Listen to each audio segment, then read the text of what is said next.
साथियों नमस्कार।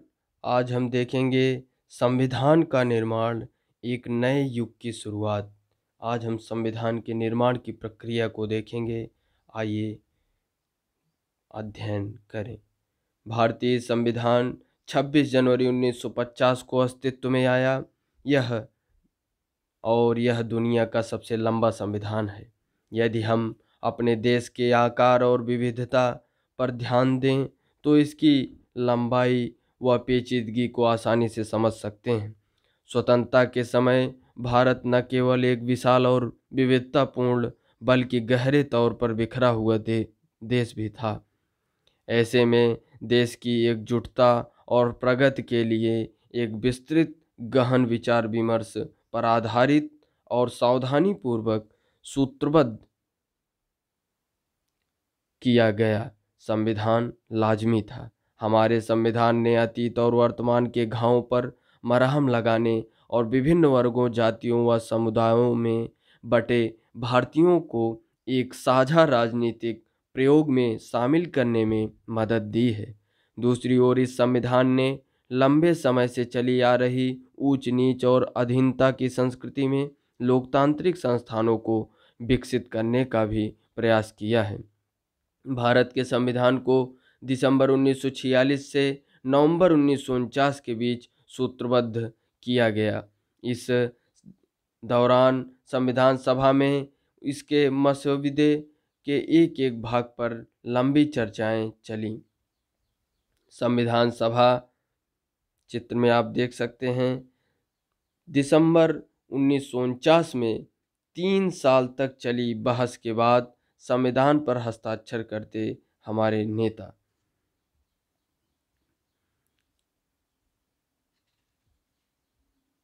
संविधान सभा के कुल 11 सत्र, जिनमें 165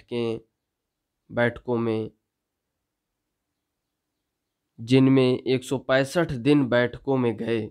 सत्रों के बीच विभिन्न समितियों और उपसमितियां मसविदे को सुधारने और संवारने का काम करती थी। राजनीति शास्त्र की पाठ्य पुस्तकों को पढ़ने के बाद आप यह जान चुके होंगे कि भारत का संविधान कैसा है। आप देख चुके हैं कि आज़ादी के बाद इस संविधान की क्या उपयोगिता और सार्थकता रही। इस अध्याय में हम संविधान के इतिहास और उसके निर्माण के दौरान हुई गहन परिचर्चा को जानेंगे। यदि संविधान सभा में उठने वाली आवाज़ को सुनने का प्रयास करें तो हमें उन प्रक्रियाओं का अंदाज़ा लग जाएगा जिनके माध्यम से संविधान को सूत्रबद्ध किया गया और एक नए राष्ट्र की कल्पना साकार हुई। उथल पुथल का दौर। संविधान निर्माण से पहले के साल काफ़ी उथल पुथल वाले थे। यह महान आशाओं का क्षण भी था और भीषण मोहभंग का भी।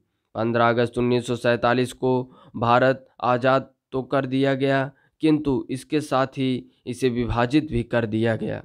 लोगों की स्मृति में 1942 का भारत छोड़ो आंदोलन अभी भी जीवित था, जो ब्रिटिश राज के खिलाफ संभवतः सबसे व्यापक जन आंदोलन था। विदेशी सहायता से सशस्त्र संघर्ष के जरिए स्वतंत्रता पाने के लिए सुभाष चंद्र बोस द्वारा किए गए प्रयास भी लोगों को बखूबी याद थे। 1946 के बसंत में बम्बई तथा अन्य शहरों में रॉयल इंडियन नेवी, शाही भारतीय नौसेना के सिपाहियों का विद्रोह भी लोगों को बार बार आंदोलित कर रहा था। लोगों की सहानुभूति सिपाहियों के साथ थी। 40 के दशक के आखिरी सालों में देश के विभिन्न भागों में मजदूरों और किसानों के आंदोलन भी हो रहे थे। व्यापक हिंदू मुस्लिम एकता इन जन आंदोलन का एक अहम पहलू था। इसके विपरीत कांग्रेस और मुस्लिम लीग दोनों प्रमुख राजनीतिक दल धार्मिक सौहार्द और सामाजिक सामंजस्य स्थापित करने के लिए सुलह सफाई की कोशिशों में नाकामयाब होते जा रहे थे। अगस्त 1946 में कलकत्ता में शुरू हुई हिंसा के साथ उत्तरी और पूर्वी भारत में लगभग साल भर तक चलने वाला दंगे फसाद और हत्याओं का लंबा सिलसिला शुरू हो गया था, जो हमने अध्याय 13 और 14 में देखा। बर्बर हिंसा का यह विभत्स नाच भीषण जनसंहारों के साथ हुआ। इसके साथ ही देश विभाजन की घोषणा हुई और असंख्य लोग एक जगह से दूसरी जगह जाने लगे। चित्र में आप देख सकते हैं विनाश और उथल-पुथल की छवियां संविधान सभा के सदस्यों को लंबे समय तक परेशान करती रहीं। 15 अगस्त 1947 को स्वतंत्रता दिवस पर आनंद और उम्मीद का जो माहौल था वह उस समय के लोगों को कभी नहीं भूलेगा। लेकिन भारत के बहुत सारे मुसलमानों और पाकिस्तान में रहने वाले हिंदुओं व सिखों के लिए यह एक निर्मम चुनाव का क्षण था। उनके सामने यह तत्क्षण मृत्यु तथा पीढ़ियों पुरानी जड़ों से उखड़ जाने के बीच चुनाव का क्षण था। करोड़ों शरणार्थी यहाँ से वहाँ जा रहे थे। मुसलमान पूर्वी व पश्चिमी पाकिस्तान की तरफ तो हिंदू और सिख पश्चिमी बंगाल व पूर्वी पंजाब की तरफ बढ़े जा रहे थे। उनमें से बहुत सारे कभी मंजिल तक नहीं पहुँचे, बीच रास्ते में ही मर गए। नवजात राष्ट्र के सामने इतनी ही गंभीर एक और समस्या देसी रियासतों को लेकर थी। ब्रिटिश राज के दौरान उपमहाद्वीप का लगभग 1/3 भूभाग ऐसे नवाबों और रजवाड़ों के नियंत्रण में था जो ब्रिटिश ताज की अधीनता स्वीकार कर चुके थे। उनके पास अपने राज्य को जैसे चाहे चलाने की सीमित ही सही लेकिन काफ़ी आज़ादी थी। जब अंग्रेज़ों ने भारत छोड़ा तो इन नवाबों और राजाओं की संवैधानिक स्थिति बहुत अजीब हो गई।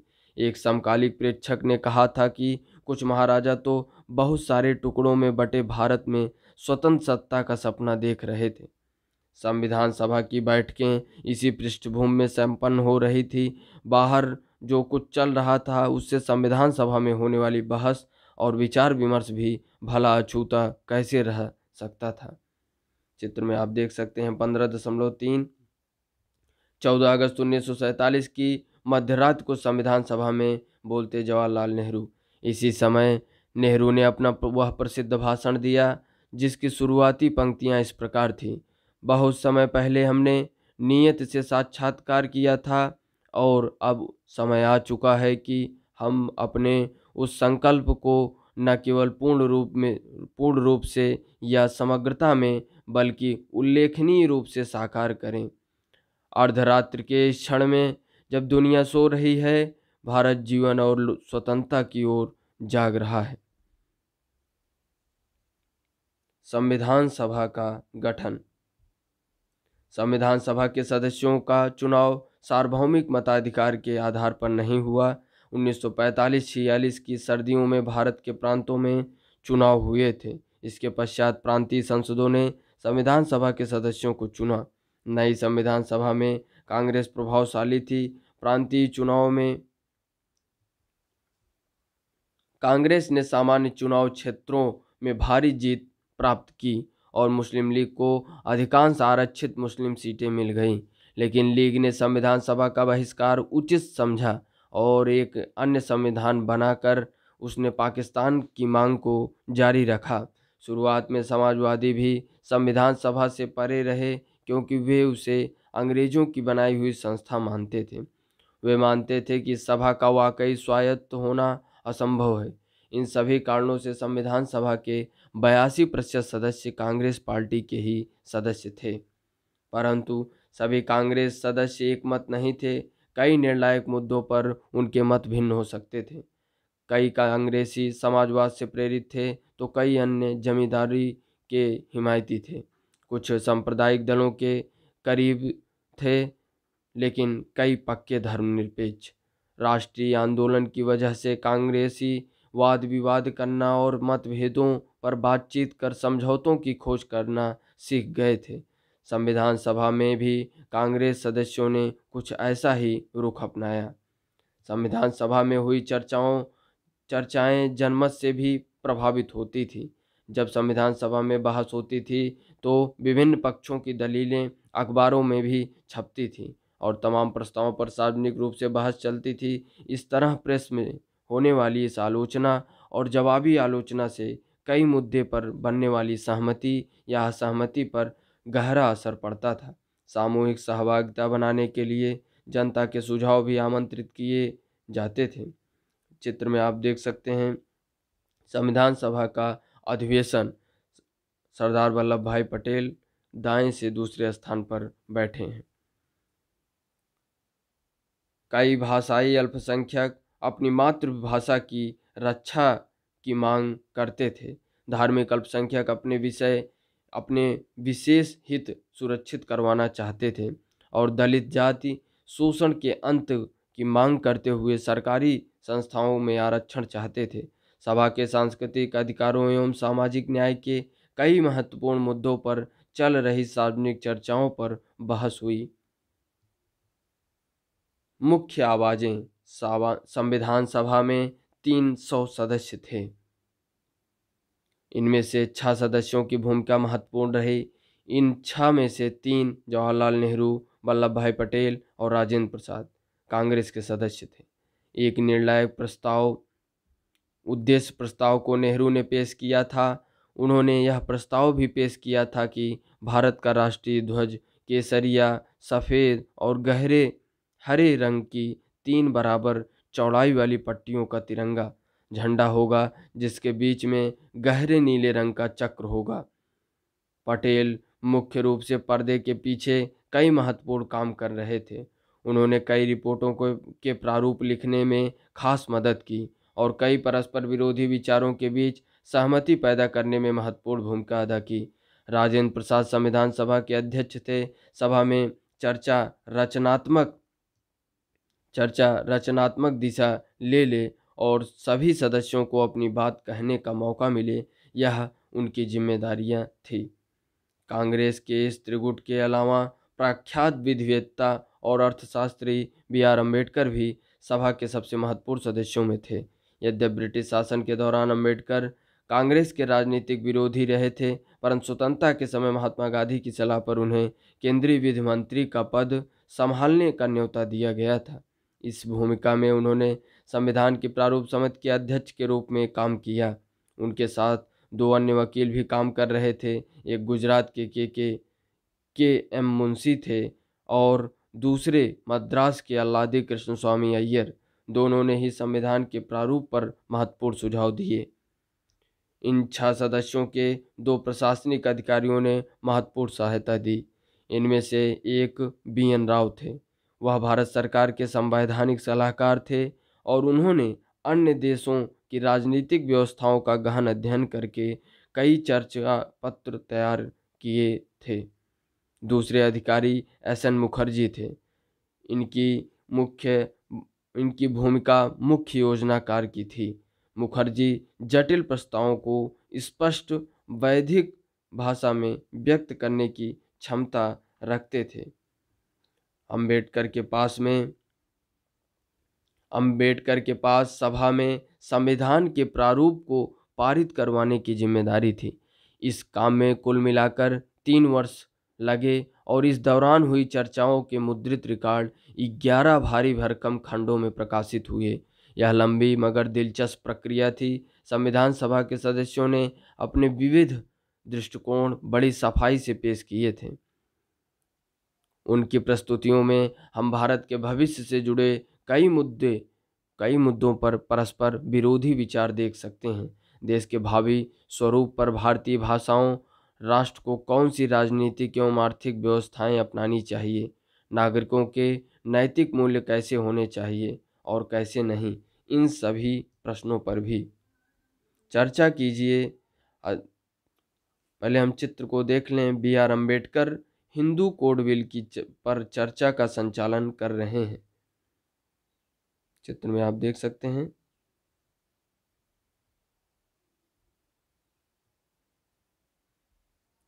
चर्चा कीजिए। अध्याय 13 और 14 को एक बार फिर से देखिए और अब चर्चा कीजिए कि उस समय के राजनीतिक हालात से संविधान सभा में चले बहस मुबाहिसे पर किस तरह असर पड़ा। संविधान की दृष्टि। 13 दिसंबर 1946 को जवाहरलाल नेहरू ने संविधान सभा के सामने उद्देश्य प्रस्ताव पेश किया। यह एक ऐतिहासिक प्रस्ताव था जिसमें स्वतंत्र भारत के संविधान के मूल आदर्शों की रूपरेखा प्रस्तुत की गई थी और वह फ्रेमवर्क सुझाया गया था जिसके तहत संविधान का कार्य आगे बढ़ना था। इसमें भारत को एक स्वतंत्र संप्रभु गणराज्य घोषित किया गया था। नागरिकों को न्याय, समानता व स्वतंत्रता का आश्वासन दिया गया था और यह वचन दिया गया था कि अल्पसंख्यक, पिछड़े व जनजातीय क्षेत्रों एवं दमित व अन्य पिछड़े वर्गों के लिए पर्याप्त रक्षात्मक प्रावधान किए जाएंगे। इन उद्देश्यों को रेखांकित करते हुए नेहरू ने भारतीय प्रयोग को एक व्यापक ऐतिहासिक संदर्भ में प्रस्तुत किया। इस अवसर पर बोलते हुए उन्होंने कहा कि उनकी नज़र बरबस अतीत में हुए उन ऐतिहासिक प्रयोगों की ओर जा रही है जिनमें अधिकारियों के इस ऐसे दस्तावेज तैयार किए गए थे। स्रोत फर्स्ट को देख लें। हम सिर्फ नकल करने वाले नहीं हैं। 13 दिसंबर 1946 को अपने प्रसिद्ध भाषण में जवाहरलाल नेहरू ने यह कहा था, मेरे जहन में बार बार वे सारी संविधान सभाएं आ रही हैं जो पहले यह काम कर चुकी हैं। मुझे उस महान अमेरिकी राष्ट्र के निर्माण की प्रक्रिया का ख्याल आ रहा है जहां राष्ट्र निर्माताओं ने एक ऐसे संविधान रच दिया जो इतने सारे सालों, 1.5 सदी से भी ज़्यादा समय तक काल की कसौटी पर खरा उतरा है। उन्होंने एक महान राष्ट्र गढ़ा जो उसी संविधान पर आधारित है। इसके साथ ही मेरी नज़र उस महान क्रांति की ओर जाती है जो 150 साल पहले एक अन्य स्थान पर हुई थी। मुझे उस संविधान सभा का विचार आता है जो स्वतंत्रता के लिए इतने सारे संघर्ष लड़ने और वाले पेरिस के भव्य एवं खूबसूरत शहर में जुटी थी। उस संविधान सभा ने कितनी मुश्किलों का सामना किया था और किस तरह राजा व तमाम अन्य अधिकारी उसके रास्ते में रोड़ा बन रहे थे। इतिहास के ये सारे अध्याय बरबस मुझे याद आ रहे हैं। सदन इस बात को याद रखेगा कि जब इस तरह की मुश्किलें आई और जब उन संविधान सभाओं के लिए एक कमरा तक नहीं दिया जा रहा था तो उन्होंने टेनिस के खुले मैदान में सभा की थी और एक शपथ ली थी जिसे टेनिस कोर्ट की शपथ के नाम से जाना जाता है। उन्होंने राजाओं व अन्य ताकतों की रुकावटों के बावजूद अपनी बैठकें जारी रखी और तब तक वहां से नहीं हिले जब तक उन्होंने अपना काम पूरा नहीं कर लिया था। मुझे विश्वास है कि हम भी उसी शुद्ध भावना से यहाँ इकट्ठा हुए हैं और चाहे हमारी बैठक इस कक्ष में हो या कहीं और, चाहे खेतों में हो या बाजार में, हमारी बैठकें तब तक जारी रहेंगी जब तक हम अपना काम पूरा नहीं कर लेंगे।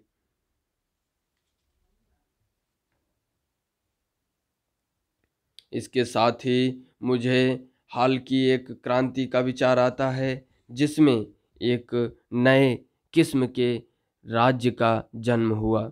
वह रूस की क्रांति थी जिसने दुनिया के एक शक्तिशाली देश के रूप में सोवियत समाजवादी गणराज्य का जन्म दिया। आज यह देश दुनिया में अप्रतिम भूमिका निभा रहा है। यह न केवल दुनिया का ताकतवर देश है बल्कि हमारा पड़ोसी भी है। ये सारे महान प्रयोग हमारे सामने हैं।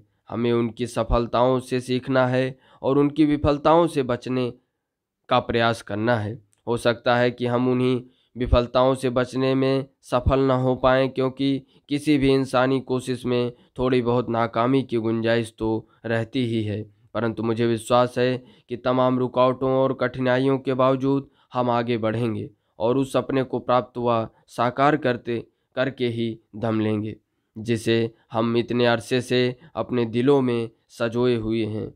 हमने एक स्वतंत्र संप्रभु गणराज्य की स्थापना का दृढ़ और पवित्र संकल्प लिया है। भारत का संप्रभु होना नियत है, इसका स्वतंत्र होना और गणराज्य होना भी स्वाभाविक है। कुछ मित्रों ने सवाल उठाया है, आपने यहाँ लोकतांत्रिक शब्द क्यों नहीं रखा? मैंने उन्हें कहा कि निसंदेह यह सोचा जा सकता है कि कोई गणराज्य लोकतांत्रिक न हो, परंतु हमारा पूरा इतिहास इस तथ्य का साक्षी है कि हम लोकतांत्रिक संस्थानों के ही पक्षधर हैं। स्वाभाविक है कि हमारा लक्ष्य लोकतंत्र है, लोकतंत्र में से कम कुछ भी नहीं। यह लोकतंत्र कैसा होगा उसकी शक्ल सूरत कैसी होगी, यह एक अलग मसला है। आज के लोकतंत्रों ने दुनिया की प्रगति में ज़बरदस्त भूमिका निभाई है और उनमें से बहुत सारे यूरोप तथा अन्य स्थानों के देश हैं।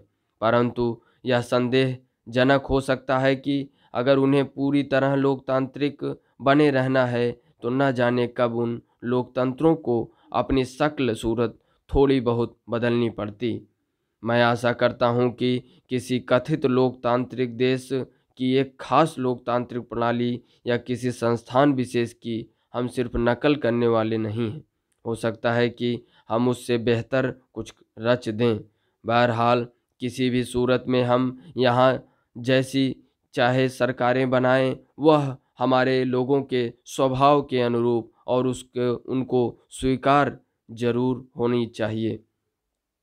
हम लोकतंत्र के हक में हैं। यह इस सदन को तय करना है कि इस लोकतंत्र पूर्णतम लोकतंत्र का स्वरूप कैसा होगा। इसलिए हम अनावश्यक और अनुपयोगी शब्दों का प्रयोग नहीं करना चाहते थे। हमने शब्दों के उपयोग मात्र से कहीं ज़्यादा ध्यान दिया है। हमने इस प्रस्ताव में लोकतंत्र की अंतर वस्तु प्रस्तुत की है, बल्कि लोकतंत्र की ही नहीं, आर्थिक लोकतंत्र की अंतर वस्तु प्रस्तुत की है। अन्य सदस्यों को इस बात पर आपत्ति हो सकती है कि इस प्रस्ताव में हमने भारत को एक समाजवादी राज्य बनाने का उल्लेख क्यों नहीं किया है। यहाँ मेरा केवल इतना ही कहना है कि मैं समाजवाद का समर्थक हूँ और मुझे आशा है कि एक दिन भारत भी समाजवाद के पक्ष में होगा और वही भारत एक समाजवादी राज्य की स्थापना के मार्ग पर चलेगा। और मुझे पूरा विश्वास है कि एक दिन पूरी दुनिया को इसी मार्ग पर चलना होगा। संविधान सभा बहस खंड 1। इसके आगे हम देखें टेनिस कोर्ट की शपथ। चित्र में आप देख सकते हैं संविधान सभा का निर्माण।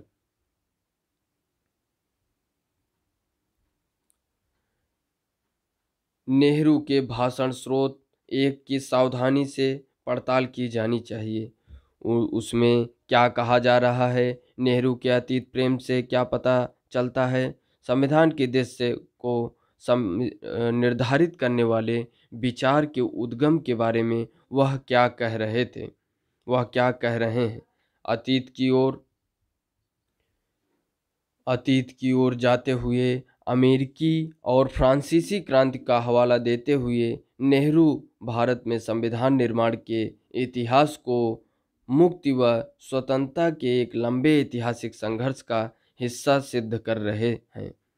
वह भारतीय संघर्ष के ऐतिहासिक महत्व को अतीत के क्रांतिकारी क्षणों के समकक्ष बता रहे हैं। लेकिन नेहरू के कहने का आशय यह नहीं है कि उन घटनाओं को आज के लिए ब्लूप्रिंट मान लिया जाए या कि उन क्रांतियों के विचार को बिना सोचे विचारे भारत पर लागू किया जा सकता है। वह किसी खास तरह के लोकतंत्र को अपनाने का विरोध करते हैं और कहते हैं कि हमारे लोकतंत्र की रूपरेखा हमारे बीच होने वाली चर्चा से ही उभरेगी। वे इस बात पर जोर देते हैं कि भारत में संविधान के आदर्श और प्रावधान कहीं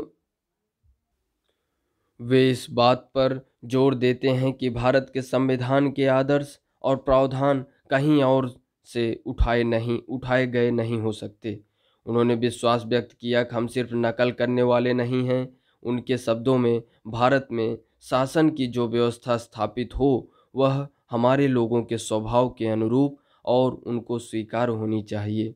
पश्चिम से वहाँ की उपलब्धियों और विफलताओं से सबक लेना जरूरी तो है, लेकिन हमें याद रखना चाहिए कि पश्चिमी समाज को भी अन्य स्थानों पर हुए प्रयोगों से बहुत कुछ सीखना पड़ा था और लोकतंत्र की अपनी अवधारणा बदलनी पड़ी थी। भारतीय संविधान का उद्देश्य यह होगा कि लोकतंत्र के उदारवादी विचारों और आर्थिक न्याय के समाजवादी विचारों का एक दूसरे में समावेश किया जाए और भारतीय संदर्भ में इन विचारों की रचनात्मक व्याख्या की जाए।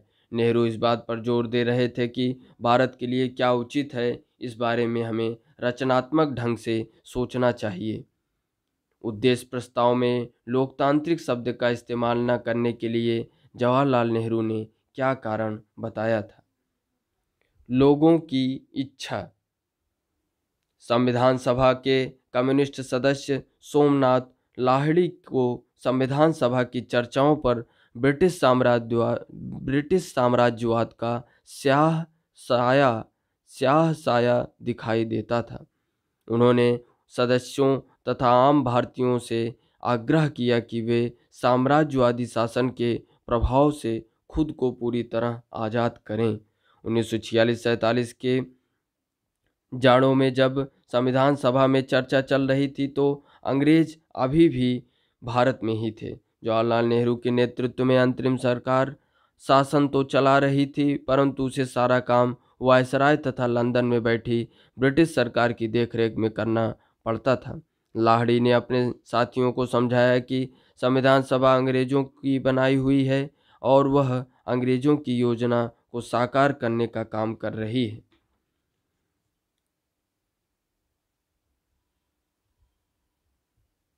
चित्र 15.6 अंतरिम सरकार के सदस्य देख सकते हैं आप। प्रथम पंक्ति में बाएं से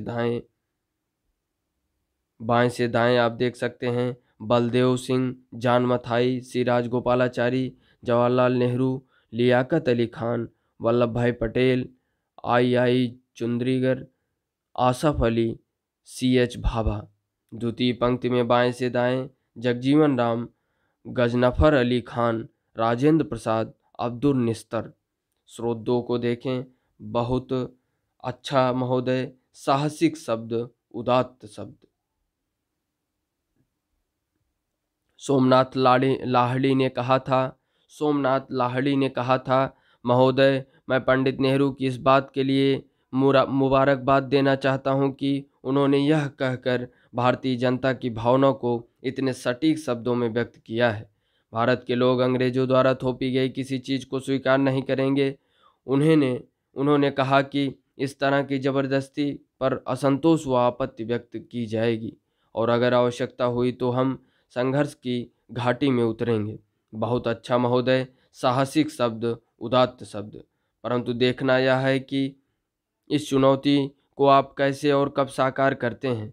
महोदय, मसला यह है कि जबरदस्ती इसी समय की जा रही है। न केवल ब्रिटिश योजना ने भावी संविधान बना दिया है जो अंग्रेजों की संतुष्टि पर आश्रित होगी, बल्कि इससे यह भी संकेत मिलता है कि मामूली से मामूली मतभेद के लिए भी आपको संघीय न्यायालय तक दौड़ना होगा या वहां इंग्लैंड में जाकर नाचना पड़ेगा या ब्रिटिश प्रधानमंत्री क्लेमेंट एटली के या किसी और एक के दरवाजे पर दस्तक देनी होगी। केवल यही सच नहीं है कि हम चाहे जो भी योजना क्यों न बनाएं, यह संविधान सभा ब्रिटिश बंदूकों, ब्रिटिश सेना, उनके आर्थिक व वित्तीय शिकंजे के साये में है। इसका मतलब यह निकलता है कि मूल रूप से सत्ता अभी भी अंग्रेजों के हाथों में है और सत्ता का प्रश्न बुनियादी तौर पर अभी तय नहीं हुआ है, जिसका अर्थ यह निकलता है कि हमारा भविष्य अभी भी पूरी तरह हमारे हाथों में नहीं है।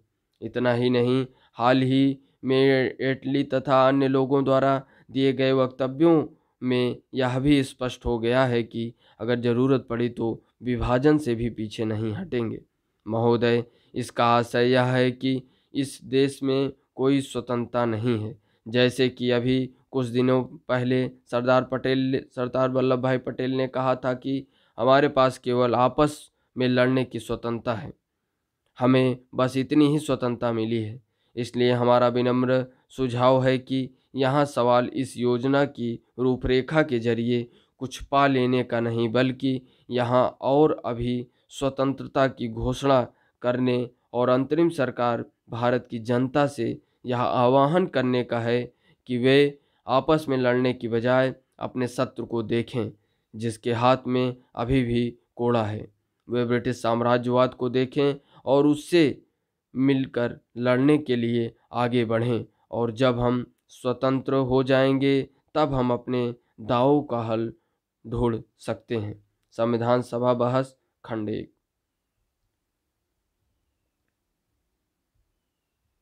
नेहरू ने स्वीकार किया कि ज़्यादातर राष्ट्रवादी नेता एक भिन्न प्रकार की संविधान सभा चाहते थे। एक लिहाज से यह भी सही था कि ब्रिटिश सरकार का उसके गठन में काफ़ी हाथ था और उसने सभा के कामकाज पर कुछ शर्तें भी लगा दी थीं, परंतु नेहरू ने कहा, आपको उस स्रोत को नज़रअंदाज नहीं करना चाहिए जहां से इस सभा को शक्ति मिल रही है। सरकारें सरकारी कागजों में नहीं बनती, सरकार जनता की इच्छा की अभिव्यक्ति होती हैं। हम यहाँ इसलिए जुटे हैं क्योंकि हमारे पास जनता की ताकत है और हम उतनी दूर तक ही जाएंगे जितनी दूर तक लोग हमें ले जाना चाहेंगे, फिर चाहे वे किसी भी समूह या पार्टी से संबंधित क्यों न हो। इसलिए हमें भारतीय जनता के दिलों में समाई आकांक्षाओं और भावनाओं को हमेशा अपने जहन में रखना चाहिए और उन्हें पूरा करने का प्रयास करना चाहिए। संविधान सभा उन लोगों की आकांक्षाओं की अभिव्यक्ति का साधन मानी जा रही है जिन्होंने स्वतंत्रता के आंदोलन में हिस्सा लिया था। लोकतंत्र, समानता तथा न्याय जैसे आदर्श 19वीं सदी से भारत में सामाजिक संघर्षों के साथ गहरे तौर पर जुड़ चुके थे। जब 19वीं शताब्दी में समाज सुधारकों ने बाल विवाह का विरोध किया और विधवा विवाह का समर्थन किया तो वे सामाजिक न्याय का ही अलग जगा रहे थे। जब विवेकानंद ने हिंदू धर्म में सुधार के लिए मुहिम चलाई तो वह धर्मों को और ज़्यादा न्याय संगत बनाने का ही प्रयास कर रहे थे। जब महाराष्ट्र में ज्योतिबा फूले ने दलित जातियों की पीड़ा का सवाल उठाया या कम्युनिस्ट और सोशलिस्ट ने मजदूरों और किसानों को एकजुट किया तो वे भी आर्थिक और सामाजिक न्याय के लिए ही जूझ रहे थे। एक दमनकारी और अवैध सरकार के खिलाफ राष्ट्रीय आंदोलन अपरिहार्य रूप से लोकतंत्र व न्याय का, नागरिकों के अधिकारों और समानता का संघर्ष भी था। जैसे जैसे प्रतिनिधित्व की मांग बढ़ी, अंग्रेजों को चरणबद्ध ढंग से संवैधानिक सुधार करने पड़े। प्रांतीय सरकारों में भारतीयों की हिस्सेदारी बढ़ाने के लिए कानून 1909, 1919 और 1935 पारित किए गए। 1919 में कार्यपालिका को आंशिक रूप से प्रांतीय विधायिका के प्रति उत्तरदायी बनाया गया और 1935 के गवर्नमेंट ऑफ इंडिया एक्ट के अंतर्गत उसे लगभग पूरी तरह विधायिका के प्रति उत्तरदायी बना दिया गया। जब गवर्नमेंट ऑफ इंडिया एक्ट के तहत 1937 के चुनाव हुए तो 11 में से 8 प्रांतों में कांग्रेस की सरकार बनी। चित्र में आप देख सकते हैं कि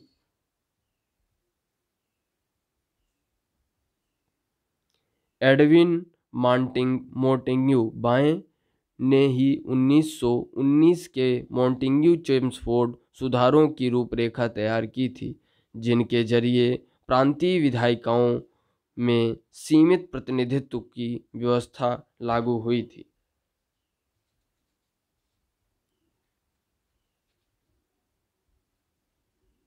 चर्चा कीजिए, जवाहरलाल नेहरू ने उद्देश्य प्रस्ताव पर अपने भाषण में कौन से विचार पेश किए।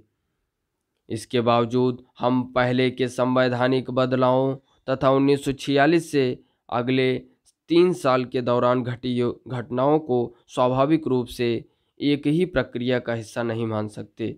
इससे पहले के संवैधानिक प्रयोग एक प्रतिनिध्यात्मक सरकार के लिए लगातार बढ़ती मांग के जवाब में थे, जबकि विभिन्न कानूनों 1909, 1919 और 1935 को पारित करने की प्रक्रिया में भारतीयों की कोई प्रत्यक्ष हिस्सेदारी नहीं थी। उन्हें औपनिवेशिक सरकार ने ही लागू किया था। प्रांतीय निकायों का चुनाव करने वाले निर्वाचक मंडल का दायरा समय के साथ फैलता जा रहा था, लेकिन 1935 में भी यह अधिकार वयस्क आबादी के 10 से 15% हिस्से तक ही सीमित था।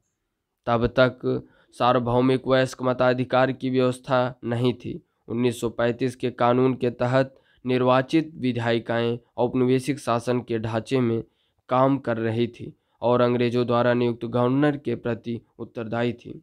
13 दिसंबर 1946 को नेहरू जिस कल्पना की बात कर रहे थे वह एक स्वतंत्र संप्रभु भारतीय गणराज्य के संविधान की कल्पना थी।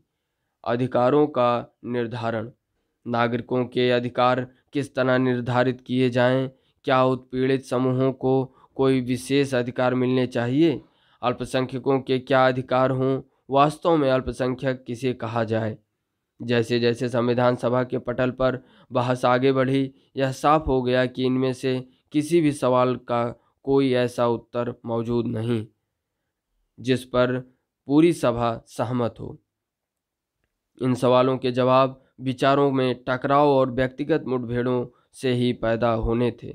अपने उद्घाटन भाषण में नेहरू ने जनता की इच्छा का हवाला दिया था और कहा था कि संविधान निर्माताओं को जनता के दिलों में समाई आकांक्षाओं और भावनाओं को पूरा करना है। यह कोई आसान काम नहीं था। जैसे जैसे आज़ादी की उम्मीद पैदा हुई, विभिन्न समूह अलग अलग तरह से अपनी इच्छाएं व्यक्त करने लगे। इन सभी अभिव्यक्तियों पर बहस करना जरूरी था। परस्पर विरोधी विचारों के बीच किसी समाधान पर पहुंचना और एक आम सहमति पर पहुंचना जरूरी था। पृथक निर्वाचिका की समस्या। 27 अगस्त 1947 को मद्रास के बी पोकर बहादुर ने पृथक निर्वाचिका बनाए रखने के पक्ष में एक प्रभावशाली भाषण दिया। बहादुर ने कहा कि अल्पसंख्यक सब जगह होते हैं, उन्हें हम चाह कर भी नहीं हटा सकते।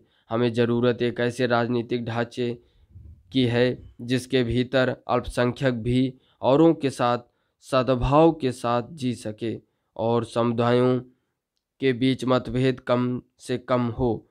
इसके लिए ज़रूरी है कि राजनीतिक व्यवस्था में अल्पसंख्यकों का पूरा प्रतिनिधित्व हो, उनकी आवाज़ सुनी जाए और उनके विचारों पर ध्यान दिया जाए। देश के शासन में मुसलमानों की एक सार्थक हिस्सेदारी सुनिश्चित करने के लिए पृथक निर्वाचिका के अलावा और कोई रास्ता नहीं हो सकता। बहादुर को लगता था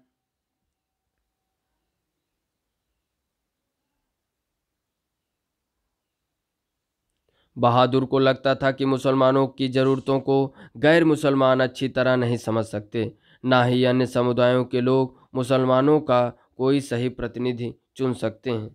पृथक निर्वाचिका की हिमायत में दिए गए इस बयान से ज़्यादातर राष्ट्रवादी भड़क गए। इसके बाद जो गर्मा गर्म बहस चली और उसमें इस मांग के खिलाफ तरह तरह के तर्क दिए गए। ज़्यादातर राष्ट्रवादियों को लग रहा था कि पृथक निर्वाचिका की व्यवस्था लोगों को बांटने के लिए अंग्रेजों की चाल थी। आर.वी. धुलेकर ने बहादुर को संबोधित करते हुए कहा था, अंग्रेजों ने संरक्षण के नाम पर अपना खेल खेला। इसकी आड़ में उन्होंने तुम्हें अल्पसंख्यकों को फुसला लिया है। अब इस आदत को छोड़ दो। अब कोई तुम्हें बहकाने वाला नहीं है। विभाजन के कारण तो राष्ट्रवादी नेता पृथक निर्वाचिका के प्रस्ताव पर और भड़कने लगे थे। उन्हें निरंतर गृहयुद्ध, दंगों और हिंसा की आशंका दिखाई देती थी। सरदार पटेल ने कहा था, पृथक निर्वाचिका एक ऐसा विष है जो हमारे देश की पूरी राजनीति में समा चुका है। उनकी राय में यह एक ऐसी मांग थी जिसने एक समुदाय को दूसरे समुदाय से भिड़ा दिया, राष्ट्र के टुकड़े कर दिए, रक्तपात को जन्म दिया और देश के विभाजन का कारण बनी। पटेल ने कहा, क्या तुम इस देश में शांति चाहते हो? अगर चाहते हो तो इसे पृथक निर्वाचिका को फौरन छोड़ दो। चित्र में आप देख सकते हैं कि 1946 के जाड़ों में भारतीय नेता इटली के साथ वार्ता करने लंदन गए। इन वार्ताओं का कोई नतीजा नहीं निकला। बाएं से दाएं आप देखें तो लियाकत अली, मोहम्मद अली जिन्ना, बलदेव सिंह, पैथिक लॉरेंस। स्रोत 3 को हम देखें, अंग्रेज तो चले गए मगर जाते जाते शरारत का बीज बो गए। सरदार वल्लभ भाई पटेल ने कहा था, यह दोहराने का कोई मतलब नहीं है कि हम पृथक निर्वाचिका की मांग इसलिए कर रहे हैं क्योंकि हमारे लिए यही अच्छा है। यह बात हम बहुत समय से सुन रहे हैं, हम सालों से सुन रहे हैं और इसी आंदोलन के कारण अब हम एक विभाजित राष्ट्र हैं। क्या आप मुझे एक भी स्वतंत्र देश दिखा सकते हैं जहां पृथक निर्वाचिका हो?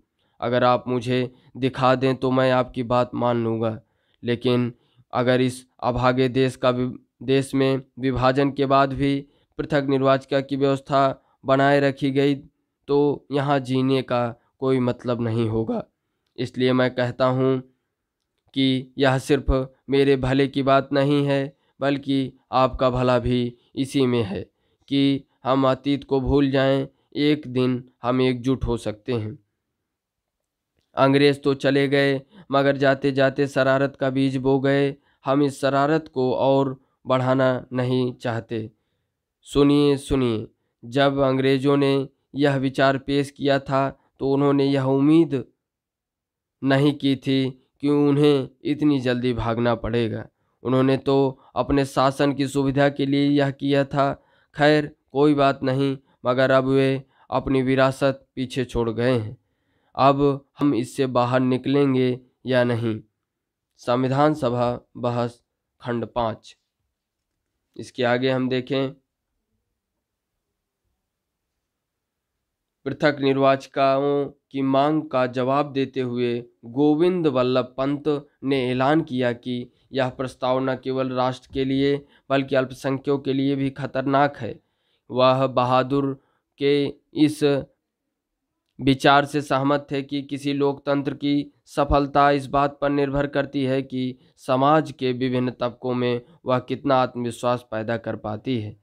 उन्हें इस तर्क पर भी कोई आपत्ति नहीं है कि एक मुक्त देश में प्रत्येक नागरिक उन्हें इस तर्क पर कोई आपत्ति नहीं थी कि मुक्त देश में प्रत्येक नागरिक के साथ ऐसा आचरण किया जाना चाहिए जिससे न केवल उसकी भौतिक आवश्यकताओं की पूर्ति हो बल्कि उसमें स्वाभिमान का आध्यात्मिक भाव भी पैदा हो। तथा बहुल समुदाय का यह दायित्व है कि वह अल्पसंख्यकों की समस्याओं को समझे, उनकी आकांक्षाओं को महसूस करे। इसके बावजूद पंत पृथक निर्वाचिका का विरोध कर रहे थे। उनका कहना था कि यह एक आत्मघाती मांग है जो अल्पसंख्यकों की अस्थायी रूप से अलग थलग कर देगी, उन्हें कमज़ोर बना देगी और शासन में उन्हें प्रभावी हिस्सेदारी नहीं मिल पाएगी। मेरा मानना है कि पृथक निर्वाचिका अल्पसंख्यकों के लिए आत्मघाती साबित होगी। 27 अगस्त 1947 को संविधान सभा की बहस में गोविंद वल्लभ पंत ने कहा था, मेरा मानना है कि पृथक निर्वाचिका अल्पसंख्यकों के लिए आत्मघाती साबित होगी और उन्हें बहुत भारी नुकसान पहुंचाएगी। अगर उन्हें हमेशा के लिए अलग थलग कर दिया गया तो वे कभी भी खुद को बहुसंख्यकों में रूपांतरित नहीं कर पाएंगे। निराशा का भाव शुरू से उन्हें अपंग बना देगा। आप क्या चाहते हैं और हमारा अंतिम उद्देश्य क्या है? क्या अल्पसंख्यक हमेशा अल्पसंख्यकों के रूप में ही बना रहना चाहते हैं या वे भी एक दिन एक महान राष्ट्र का अभिन्न अंग बनने और उसकी नियति को निर्धारित व नियंत्रित करने का सपना देखते हैं?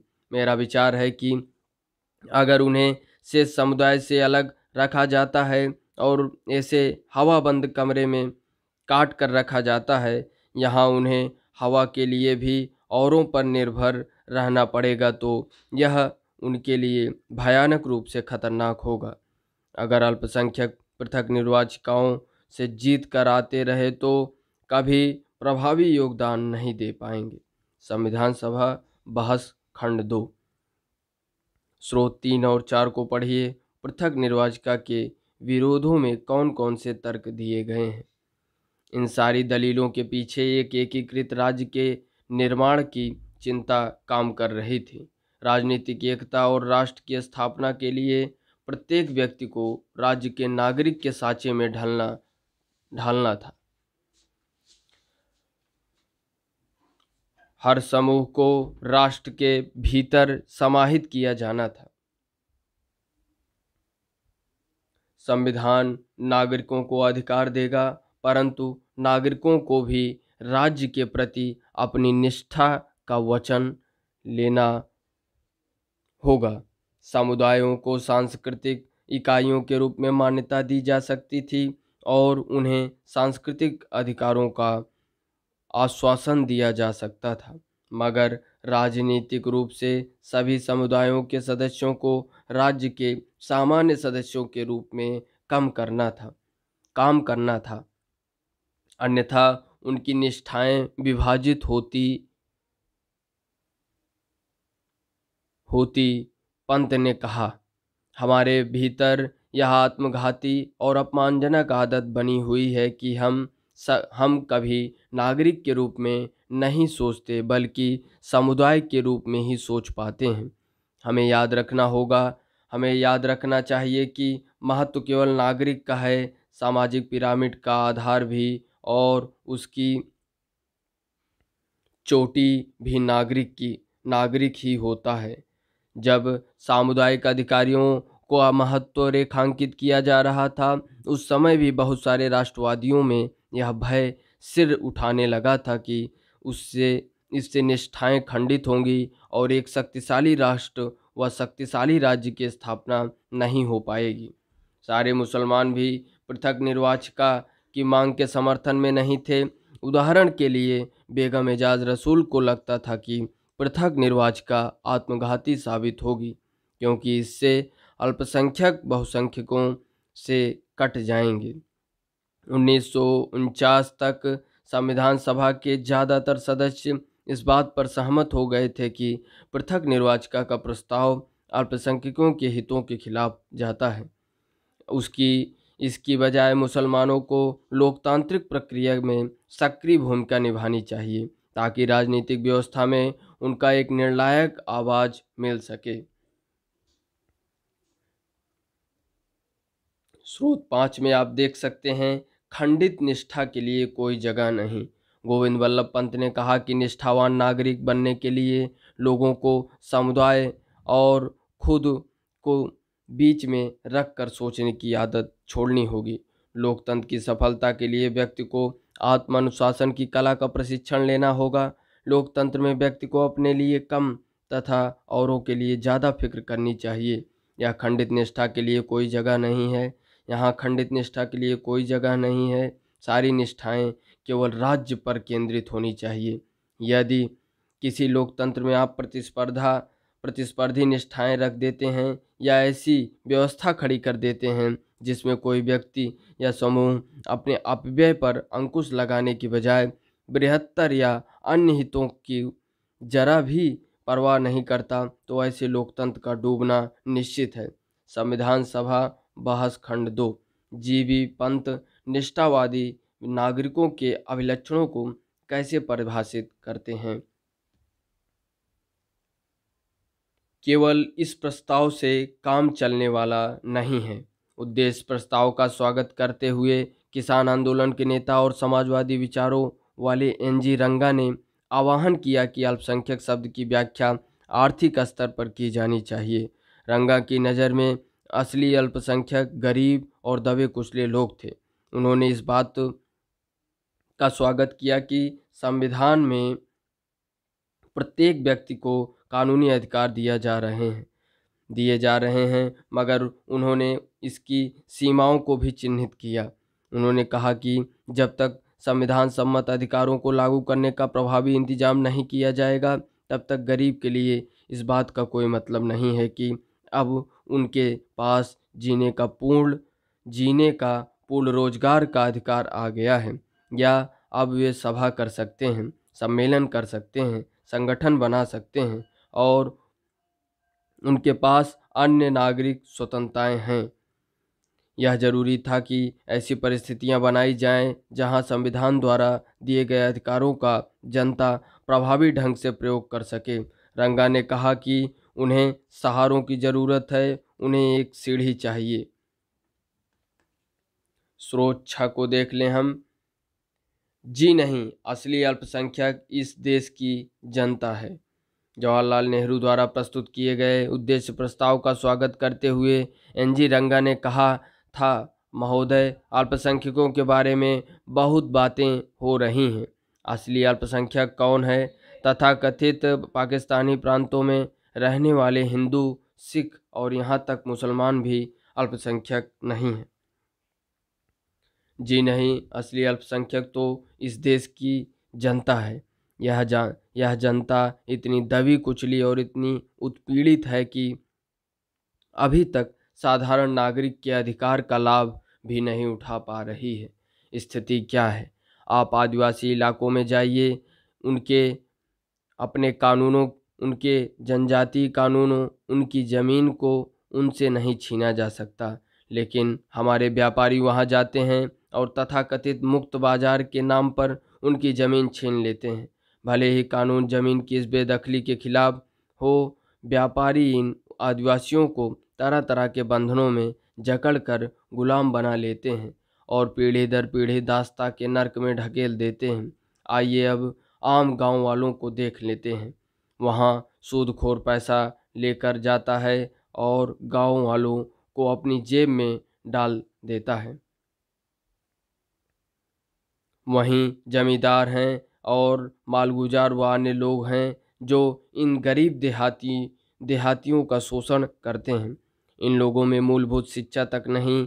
असली अल्पसंख्यक यही लोग हैं जिन्हें सुरक्षा का आश्वासन मिलना चाहिए। उन्हें आवश्यक सुरक्षा प्रदान करने के लिए केवल इस प्रस्ताव से काम चलने वाला नहीं है। संविधान सभा बहस खंड 2। रंगा द्वारा अल्पसंख्यक की अवधारणा को किस तरह परिभाषित किया गया है? रंगा ने आम जनता और संविधान सभा में उसके प्रतिनिधित्व का दावा करने वालों के बीच मौजूद विशाल खाई की ओर भी ध्यान आकर्षित कराया। उन्होंने पूछा, हम किसका प्रतिनिधित्व कर रहे हैं?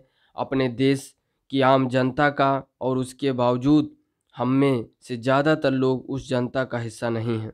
हम उनके लिए काम करना चाहते हैं, लेकिन जनता खुद संविधान सभा तक नहीं पहुंच पा रही है।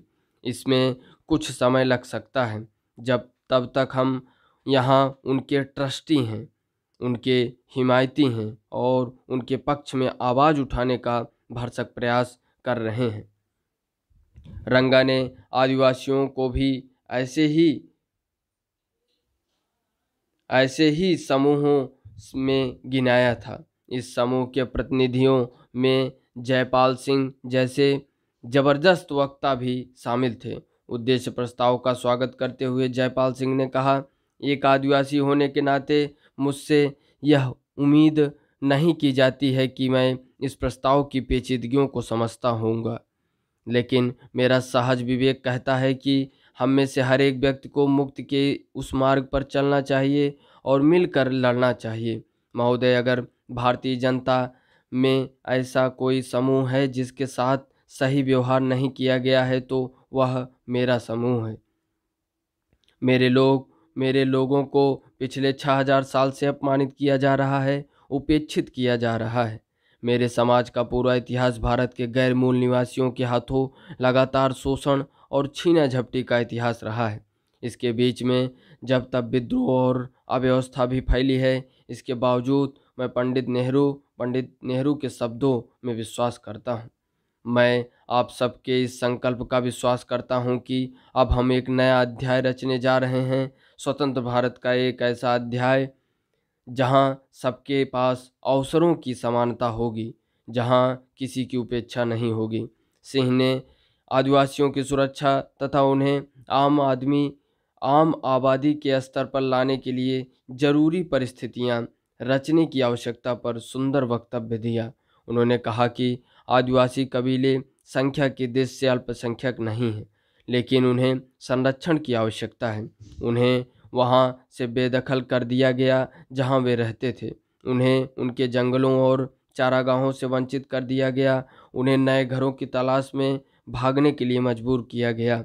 उन्हें आदिम और पिछड़ा मानते हुए शेष समाज उन्हें हिकारत की नज़र से देखता है। जयपाल ने आदिवासियों और शेष समाज के बीच मौजूद भावनात्मक और भौतिक फासले को खत्म करने के लिए बड़ा जज्बाती बयान दिया। हमारा कहना है कि आपको हमारे साथ घुलना मिलना चाहिए। हम आपके साथ मेलजोल चाहते हैं। जयपाल सिंह पृथक निर्वाचिका के हक में नहीं थे, लेकिन उनको भी यह लगता था कि विधायिका में आदिवासियों को प्रतिनिधित्व प्रदान करने के लिए सीटों के आरक्षण की व्यवस्था जरूरी है। उन्होंने कहा कि इस तरह औरों को आदिवासियों की आवाज़ सुनने और उनके पास आने के लिए मजबूर किया जा सकेगा।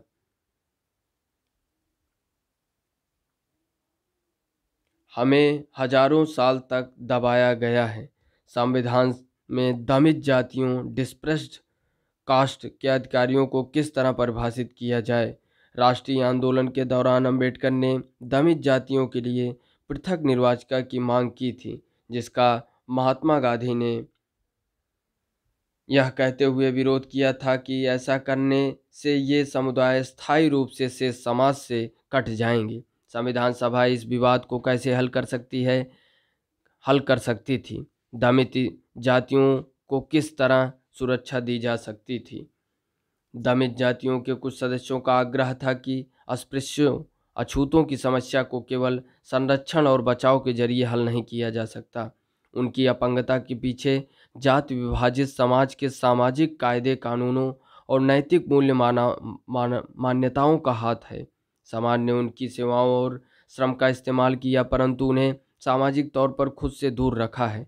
अन्य जातियों के लोग उनके साथ घुलने मिलने से कतराते हैं, उनके साथ खाना नहीं खाते और उन्हें मंदिरों में नहीं जाने दिया जाता।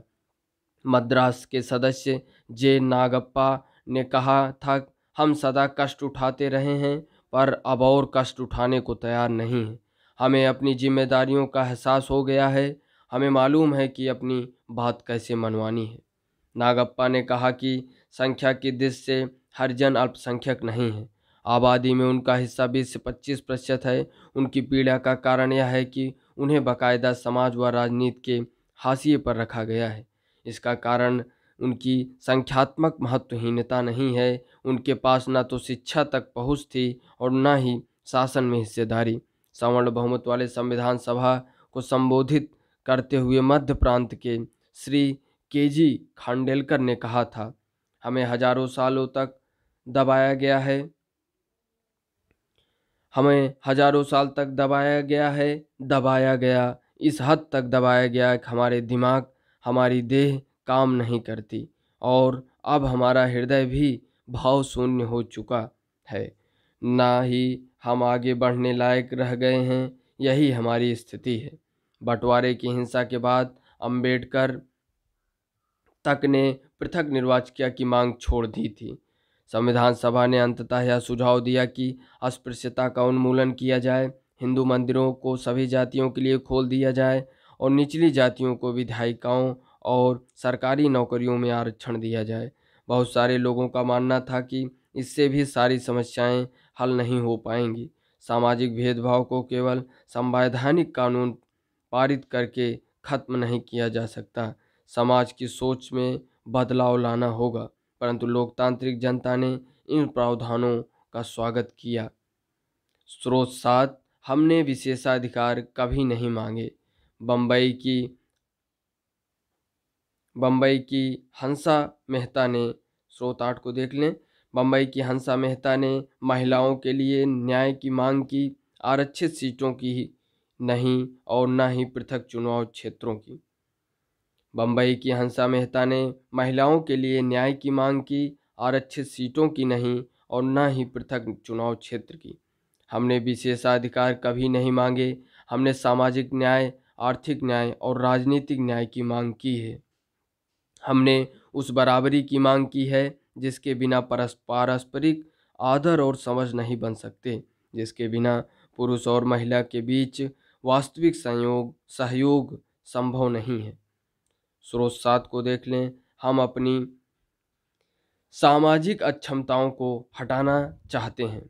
मद्रास की दाक्षायणी वेलायुधान की दलील थी, हमें सब तरह की सुरक्षाएं नहीं चाहिए, इस देश के कमजोरों को नैतिक सुरक्षा का आवरण चाहिए। मैं यह नहीं मान सकती कि 7 करोड़ हरिजनों को अल्पसंख्यक माना जा सकता है। जो हम चाहते हैं वह यह है, हमारी सामाजिक अपंगताओं का फौरन खात्मा। संविधान बहस खंड 1। चर्चा कीजिए कि आदिवासियों के लिए सुरक्षात्मक उपाय की मांग करते हुए जयपाल सिंह कौन कौन से तर्क देते हैं। अब हम देखेंगे राज्य की शक्तियाँ। संविधान सभा में इस बात पर काफ़ी बहस हुई कि केंद्र सरकार और राज्य सरकार के क्या अधिकार होने चाहिए। जो लोग शक्तिशाली केंद्र के पक्ष में थे उनमें जवाहरलाल नेहरू भी थे। संविधान सभा के अध्यक्ष के नाम लिखे पत्र में उन्होंने कहा था, अब जबकि विभाजन एक हकीकत बन चुका है, एक दुर्बल केंद्रीय शासन की व्यवस्था देश के लिए हानिकारक होगी, क्योंकि ऐसा केंद्र शांति स्थापित करने में, आम सरोकारों के बीच समन्वय स्थापित करने में और अंतर्राष्ट्रीय स्तर पर पूरे देश के लिए आवाज़ उठाने में सक्षम नहीं होगा। संविधान के मसौदे में विषयों की 3 सूचियां बनाई गई थी: केंद्रीय सूची, राज्य सूची और समवर्ती सूची। पहली सूची के विषय केवल केंद्र सरकार के अधीन होने थे, जबकि दूसरी सूची के विषय केवल राज्य सरकारों के अंतर्गत आते। तीसरी सूची के विषय केंद्र और राज्य दोनों की साझा जिम्मेदारी थी, परंतु अन्य संघों की तुलना में बहुत ज़्यादा विषयों को केवल केंद्रीय नियंत्रण में रखा गया था। समवर्ती सूची में भी प्रांतों की इच्छाओं की उपेक्षा करते हुए बहुत ज़्यादा विषय रखे गए। खनिज पदार्थों तथा प्रमुख उद्योगों पर भी केंद्र सरकार को ही नियंत्रण दिया गया। अनुच्छेद 356 में गवर्नर की सिफारिश पर केंद्र सरकार को राज्य सरकार के सारे अधिकार अपने हाथ में लेने का अधिकार दे दिया। संविधान में राजकोषीय संघवाद को भी एक जटिल व्यवस्था बनाई गई। कुछ करों जैसे सीमा शुल्क और कंपनी कर से होने वाली सारी आय केंद्र सरकार के पास रखी गई। कुछ अन्य मामलों में जैसे आय कर और आबादी शुल्क में होने वाली आय राज्य और केंद्र सरकारों के बीच बांट दी गई। अन्य मामलों से होने वाली आय जैसे राज्य स्तरीय शुल्क पूरी तरह राज्यों को सौंप दी गई। राज्य सरकारों को अपने स्तर पर भी कुछ अधिभार और कर वसूलने का अधिकार दिया गया। उदाहरण के लिए वे जमीन और संपत्ति कर, बिक्री कर तथा बोतल बंद शराब पर अलग से कर वसूल कर सकते थे। केंद्र बिखर जाएगा। राज्यों के अधिकारों की सबसे शक्तिशाली हिमायत मद्रास के सदस्य के संतम ने पेश की। उन्होंने कहा कि न केवल राज्यों को बल्कि केंद्र को मजबूत बनाने के लिए भी शक्तियों का पुनर्वितरण जरूरी है। यह दलील एक जिद सी बन गई कि तमाम शक्तियां केंद्र को सौंप देने से वह मजबूत हो जाएगा। संतनम ने कहा कि यह गलतफहमी है। अगर केंद्र के पास ज़रूरत से ज़्यादा जिम्मेदारियां होंगी तो वह प्रभावी ढंग से काम नहीं कर पाएगा। उसके कुछ दायित्वों में कमी करने से और उन्हें राज्यों को सौंप देने से केंद्र ज़्यादा मजबूत हो सकता है। जहाँ तक राज्यों का सवाल है, संतनम का मानना था कि शक्तियों का मौजूदा वितरण उनको पंगु बना देगा। राजकोषीय प्रावधान प्रांतों को खोखला कर देगा, क्योंकि भू राजस्व के अलावा ज़्यादातर कर केंद्र सरकार के अधिकार में दे दिए गए हैं। यदि पैसा ही नहीं होगा तो राज्यों की विकास परियोजनाएं कैसे चलेंगी? मैं ऐसा संविधान नहीं चाहता जिसमें इकाई को आकर केंद्र से यह कहना पड़े कि मैं अपने लोगों की शिक्षा की व्यवस्था नहीं कर सकता, मैं उन्हें साफ सफाई नहीं दे सकता, मुझे सड़कों में सुधार, उद्योगों की स्थापना के लिए खैरात दे दीजिए। बेहतर होगा कि हम संघीय व्यवस्था को पूरी तरह खत्म कर दें और एकल व्यवस्था यूनिटरी सिस्टम स्थापित करें। संतनम ने कहा कि अगर पर्याप्त जांच पड़ताल किए बिना शक्तियों का प्रस्तावित वितरण लागू किया गया तो हमारा भविष्य अंधकार में पड़ जाएगा। उन्होंने कहा कि कुछ ही सालों में सारे प्रांत केंद्र के विरुद्ध उठ खड़े होंगे। प्रांतों के बहुत सारे दूसरे सदस्य भी इसी तरह की आशंकाओं से परेशान थे। उन्होंने इस बात के लिए जमकर जोर लगाया कि समवर्ती सूची और केंद्रीय सूची में कम से कम विषय को रखा जाए। उड़ीसा के एक सदस्य ने यहाँ तक चेतावनी दे डाली कि संविधान में शक्तियों के बेहिसाब केंद्रीकरण के कारण केंद्र बिखर जाएगा। स्रोत 9, बेहतर देशभक्त कौन है? मैसूर के सर ए रामास्वामी मुदालियर ने कहा 21 अगस्त 1947 की बहस में कहा था, शक्तिशाली केंद्र की हिमायत के बहाने दिल को यह तसल्ली देने का कोई फायदा नहीं है कि हम ज़्यादा बड़े देशभक्त हैं, और जो इन संसाधनों पर कड़ी नज़र रखना चाहते हैं उनके भीतर राष्ट्रीय भावना या देशभक्ति का अभाव है। आज हमें एक शक्तिशाली सरकार की आवश्यकता है। प्रांतों के लिए अधिक शक्तियों की मांग से सभा में तीखी प्रतिक्रियाएं आने लगीं। शक्तिशाली केंद्र की जरूरत को असंख्य अवसरों पर रेखांकित किया जा चुका था। अंबेडकर ने घोषणा की थी कि वह एक शक्तिशाली और एकीकृत केंद्र चाहते हैं। सुनिए सुनिए, 1935 के गवर्नमेंट एक्ट में हमने जो केंद्र बनाया था उससे भी ज़्यादा शक्तिशाली केंद्र। सड़कों पर हो रही जिस हिंसा के कारण देश टुकड़े टुकड़े हो रहा था उसका हवाला देते हुए बहुत सारे सदस्यों ने बार बार यह कहा कि केंद्र की शक्तियों में भारी इजाफा होना चाहिए ताकि वह सांप्रदायिक हिंसा को रोक सके। प्रांतों के लिए अधिक शक्तियों की मांग का जवाब देते हुए गोपाला स्वामी अय्यर ने जोर देकर कहा, केंद्र ज़्यादा से ज़्यादा मजबूत होना चाहिए। संयुक्त प्रांत के एक सदस्य बालकृष्ण शर्मा ने विस्तार से इस बात पर प्रकाश डाला कि एक शक्तिशाली केंद्र का होना जरूरी है ताकि वह देश के हित में योजना बना सके, उपलब्ध आर्थिक संसाधनों को जुटा सके, एक उचित शासन व्यवस्था स्थापित कर सके और देश को विदेशी आक्रमण से बचा सके। विभाजन से पहले कांग्रेस ने प्रांतों को काफ़ी स्वायत्तता देने पर अपनी सहमति व्यक्त की थी। कुछ हद तक यह मुस्लिम लीग को इस बात का भरोसा दिलाने की कोशिश थी कि जिन प्रांतों में लीग की सरकार बनी है वहां दखलंदाजी नहीं की जाएगी। बंटवारे को देखने के बाद ज़्यादातर राष्ट्रवादियों की राय बदल चुकी थी। उनका कहना था कि अब एक विकेंद्रीकृत संरचना के लिए पहले जैसे राजनीतिक दबाव नहीं बचे हैं। औपनिवेशिक शासन द्वारा थोपी गई एकल व्यवस्था पहले से ही मौजूद थी। उस जमाने में हुई घटनाओं में से केंद्रीयतावाद को बढ़ावा मिला, जिसे अब अफरा तफरी पर अंकुश लगाने तथा देश के आर्थिक विकास की योजना बनाने के लिए और भी जरूरी माना जाने लगा।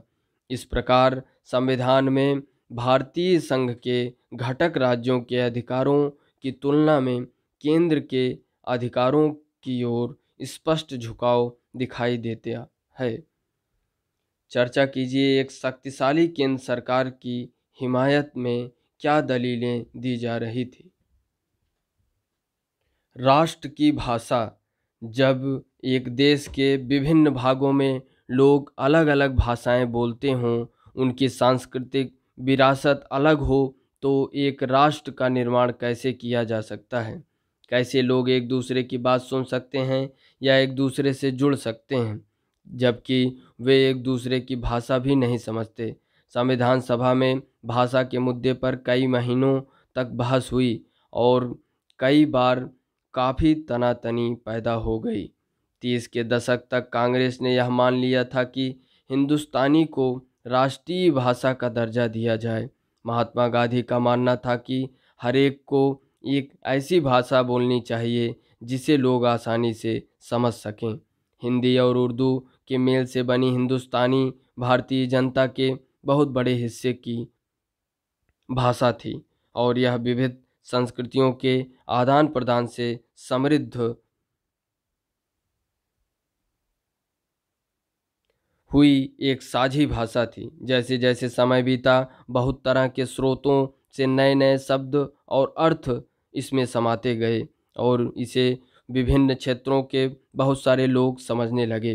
महात्मा गांधी को लगता था कि यह बहुसांस्कृतिक भाषा विविध समुदायों के बीच संचार का आदर्श भाषा हो सकती है। वह हिंदुओं और मुसलमानों को, उत्तर और दक्षिण के लोगों को एकजुट कर सकती है। लेकिन 19वीं सदी के आखिर से एक भाषा के रूप में हिंदुस्तानी धीरे धीरे बदल रही थी। जैसे जैसे सांप्रदायिक टकराव गहरे होते जा रहे थे, हिंदी और उर्दू एक दूसरे से दूर हो जा रही थी। एक तरफ तो फारसी और अरबी मूल के सारे शब्दों को हटाकर हिंदी को संस्कृत निष्ठ बनाने की कोशिश की जा रही थी। दूसरी तरफ उर्दू लगातार फारसी के नज़दीक होती जा रही थी। नतीजा यह हुआ कि भाषा भी धार्मिक पहचान की राजनीति का हिस्सा बन गई। लेकिन हिंदुस्तानी के साझा चरित्र में महात्मा गांधी की आस्था कम नहीं हुई। चर्चा कीजिए एक शक्तिशाली केंद्र सरकार की हिमायत में क्या दलीलें दी जा रही थी। इसके आगे हम देख लें स्रोत 10, राष्ट्रीय भाषा की क्या विशेषताएं होनी चाहिए। अपनी मृत्यु के कुछ माह पहले महात्मा गांधी ने भाषा के प्रश्न पर अपने विचार दोहराते हुए कहा था, यह हिंदुस्तानी न तो संस्कृतनिष्ठ हिंदी होनी चाहिए और न ही फारसिस्ट उर्दू। यह दोनों का सुंदर मिश्रण होना चाहिए। उसे विभिन्न क्षेत्रीय भाषाओं से शब्द खुलकर उधार लेने चाहिए। विदेशी भाषाओं के ऐसे शब्द लेने में कोई हर्ज नहीं जो हमारी राष्ट्रीय भाषा में अच्छी तरह और आसानी से घुल मिल सकते हैं। इस प्रकार हमारी राष्ट्रीय भाषा एक समृद्ध और शक्तिशाली भाषा होनी चाहिए जो मानवीय विचारों और भावनाओं के पूरे समुच्चय को अभिव्यक्त दे सके। खुद को हिंदी या उर्दू से बांध लेना देशभक्ति की भावना तथा समझदारी के विरुद्ध एक अपराध होगा। हरिजन सेवक 12 अक्टूबर 1947। इसके आगे हम देखें हिंदी की हिमायत। संविधान सभा के एक शुरुआती सत्र में संयुक्त प्रांत के कांग्रेसी सदस्य आरवी धुलेकर ने इस बात के लिए पुरजोर शब्दों में आवाज़ उठाई थी कि हिंदी को संविधान निर्माण की भाषा के रूप में इस्तेमाल किया जाए। जब किसी ने कहा कि सभा के सभी सदस्य हिंदी नहीं समझते तो धुलेकर ने पलटकर कहा कि इस सदन में जो लोग भारत का संविधान रचने बैठे हैं और हिंदुस्तानी नहीं जानते तो वे इस सभा की सदस्यता के पात्र नहीं हैं, उन्हें चले जाना चाहिए।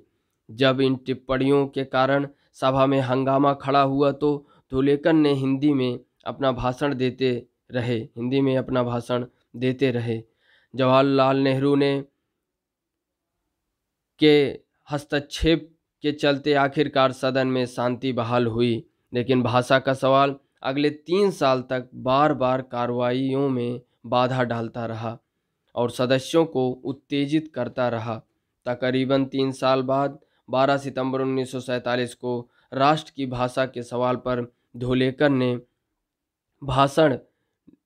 के भाषण ने एक बार फिर तूफान खड़ा कर दिया। तब तक संविधान सभा की भाषा समिति अपनी रिपोर्ट पेश कर चुकी थी। समिति ने राष्ट्रीय भाषा के सवाल पर हिंदी के समर्थकों और विरोधियों के बीच पैदा हो गए गतिरोध को तोड़ने के लिए एक फार्मूला विकसित कर लिया था।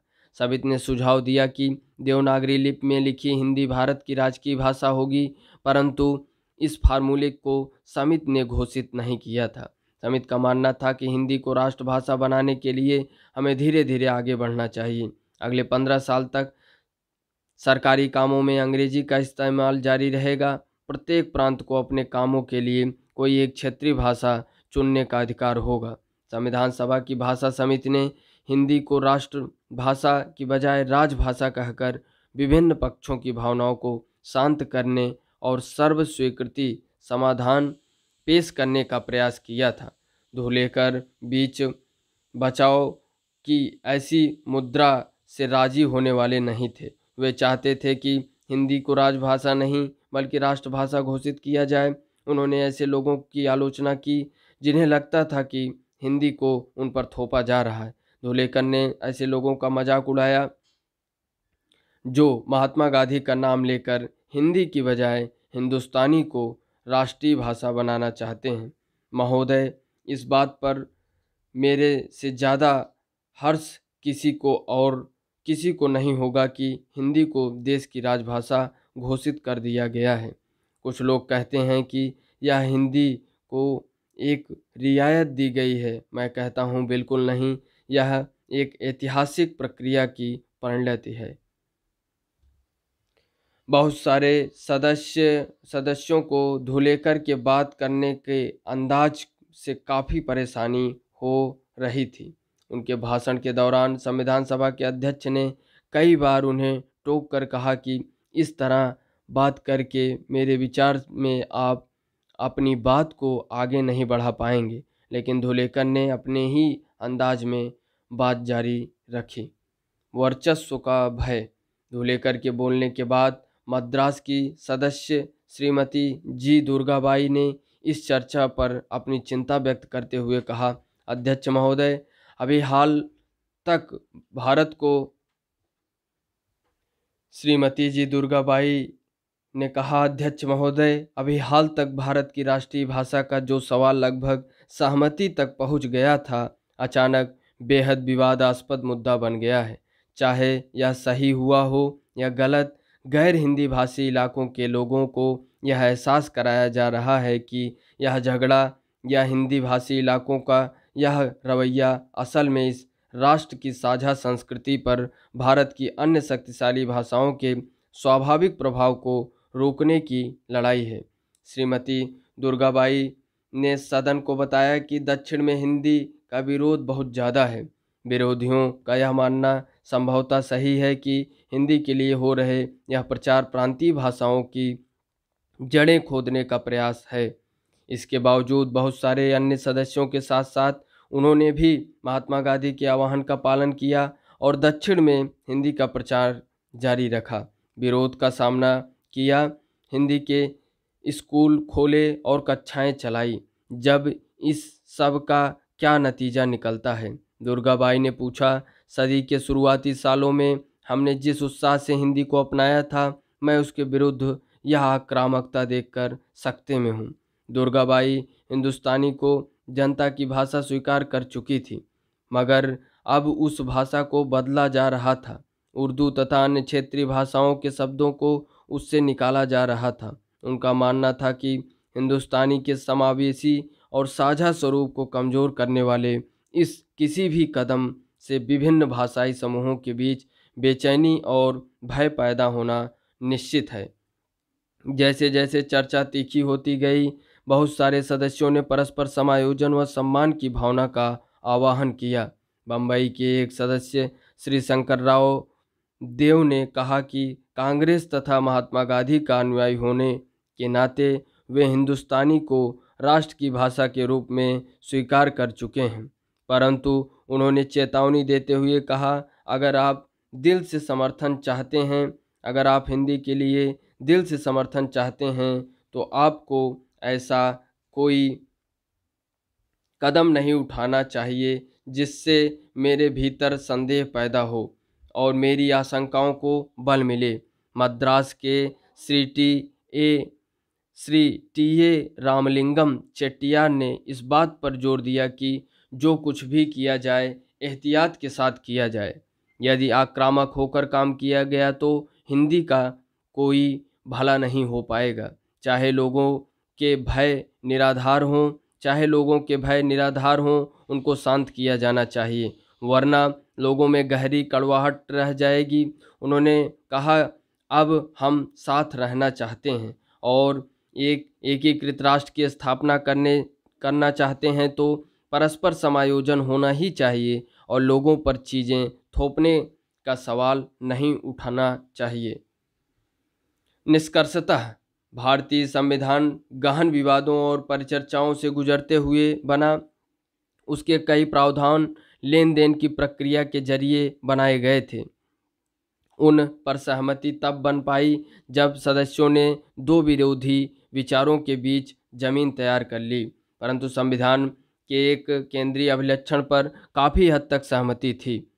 यह सहमति प्रत्येक वयस्क भारतीय को मताधिकार देने पर थी। इसके पीछे एक खास किस्म का भरोसा था जिसके पूर्व उदाहरण अन्य देश के इतिहास में नहीं थे। दूसरे लोकतंत्रों में पूर्ण वयस्क मताधिकार धीरे धीरे कई चरणों से गुजरते हुए लोगों को मिला। संयुक्त राज्य अमेरिका और यूनाइटेड किंगडम जैसे देशों में शुरू में मताधिकार केवल संपत्ति रखने वाले पुरुषों को ही दिया गया। फिर पढ़े लिखे पुरुषों को इस विशेष वर्ग में शामिल किया गया। लंबे व कटु संघर्षों के बाद श्रमिक और किसान वर्ग के पुरुषों को मताधिकार मिल गया। ऐसा अधिकार पाने के लिए महिलाओं को और भी लंबा संघर्ष करना पड़ा। हमारे संविधान का दूसरा महत्वपूर्ण अभिलक्षण था धर्मनिरपेक्षता पर बल। संविधान की प्रस्तावना में धर्मनिरपेक्षता के गुण तो नहीं गाए गए थे, परंतु संविधान व समाज को चलाने के लिए भारतीय संदर्भों में उसके मुख्य अभिलक्षणों का जिक्र आदर्श रूप में किया गया था। ऐसे मूल अधिकारों की श्रृंखला को रचने के जरिए किया गया, विशेषकर धार्मिक स्वतंत्रता अनुच्छेद 25 से 28, सांस्कृतिक एवं शैक्षिक अधिकार अनुच्छेद 29-30 एवं समानता के अधिकार अनुच्छेद 14, 16, 17 राज्य ने सभी धर्मों के प्रति समान व्यवहार की गारंटी दी और उन्हें हितैषी संस्थाएं बनाए रखने का अधिकार भी दिया। राज्य ने अपने आप को विभिन्न धार्मिक समुदायों से दूर रखने की कोशिश की और अपने स्कूल व कॉलेजों में अनिवार्य धार्मिक शिक्षा पर रोक लगा दी। सरकार ने रोजगार में आर्थिक भेदभाव को अवैध ठहराया, लेकिन दूसरी ओर धार्मिक समुदायों से जुड़े सामाजिक सुधार कार्यक्रमों के लिए कुछ कानूनी गुंजाइश रखी गई। इसी वजह से अस्पृश्यता पर कानूनी रोक लग पाई और इसी कारण से व्यक्तिगत और एवं पारिवारिक कानूनों में परिवर्तन हो पाए। भारतीय राजनीतिक धर्मनिरपेक्षता में राज्य व धर्म के बीच पूर्ण विच्छेद नहीं रहा। हमने दोनों के बीच एक विवेकपूर्ण फासला बनाने की कोशिश की है। संविधान सभा के विवादों से हमें यह समझ आती है कि संविधान के निर्माण में कैसी कैसी विरोधी आवाज़ें उठीं और कैसी कैसी मांगें की गई। ये चर्चाएं हमें उन आदर्शों और सिद्धांतों के बारे में बताती हैं जिनका जिक्र संविधान के निर्माताओं ने किया, परंतु इन विवादों को समझने में हमें याद रखना चाहिए कि आदर्शों को विशेष संदर्भों के मुताबिक बदला गया। इसके अलावा ऐसा भी हुआ कि सभी के कुछ सदस्यों ने 3 वर्षों में हुई चर्चाओं के साथ साथ अपने विचार ही बदल डाले। कुछ सदस्यों ने दूसरों के तर्कों के प्रकाश में अपनी समझ बदली और खुले दिलो दिमाग से काम किया। कुछ अन्य सदस्यों ने आसपास की घटनाओं को देखते हुए अपने विचार बदल डाले। चित्र में आप देख सकते हैं 15.9 संविधान सौंपते हुए BR अम्बेडकर और राजेंद्र प्रसाद एक दूसरे को बधाई देते हुए। कुछ काल रेखा की चर्चा हम कर लें। 26 जुलाई 1945 की कुछ घटना। 26 जुलाई ब्रिटेन में लेबर पार्टी की सरकार सत्ता में आती है। दिसंबर से जनवरी भारत में आम चुनाव। 1946 में 16 मई 1946 कैबिनेट मिशन अपनी संवैधानिक योजना की घोषणा करती है। 16 जून 1946 मुस्लिम लीग कैबिनेट मिशन की संवैधानिक योजना पर स्वीकृति देती है। 16 जून 1946 कैबिनेट मिशन केंद्र में अंतरिम सरकार के गठन का प्रस्ताव पेश करता है। 16 अगस्त 1946 मुस्लिम लीग द्वारा प्रत्यक्ष कार्रवाई दिवस का ऐलान। 2 सितंबर कांग्रेस अंतरिम सरकार का गठन करती है जिसमें नेहरू को उपराष्ट्रपति बनाया जाता है। 13 अक्टूबर 1946 मुस्लिम लीग अंतरिम सरकार में शामिल होने का फैसला लेती है। 3 से 6 दिसंबर ब्रिटिश प्रधानमंत्री एटली कुछ भारतीय नेताओं से मिलते हैं। इन वार्ताओं का कोई नतीजा नहीं निकलता। 9 दिसंबर 1946 संविधान सभा के अधिवेशन शुरू हो जाते हैं। 1947 29 जनवरी 1947 मुस्लिम लीग संविधान सभा को भंग करने की मांग करती है। 16 जुलाई 1947 अंतरिम सरकार की आखिरी बैठक। 11 अगस्त 1947 जिन्ना को पाकिस्तान की संविधान सभा का अध्यक्ष निर्वाचित किया जाता है। 14 अगस्त 1947 पाकिस्तान की स्वतंत्रता, कराची में जश्न। 14 से 15 अगस्त मध्य रात्रि भारत में स्वतंत्रता का जश्न। 1949 दिसंबर संविधान पर हस्ताक्षर। धन्यवाद। जय हिंद।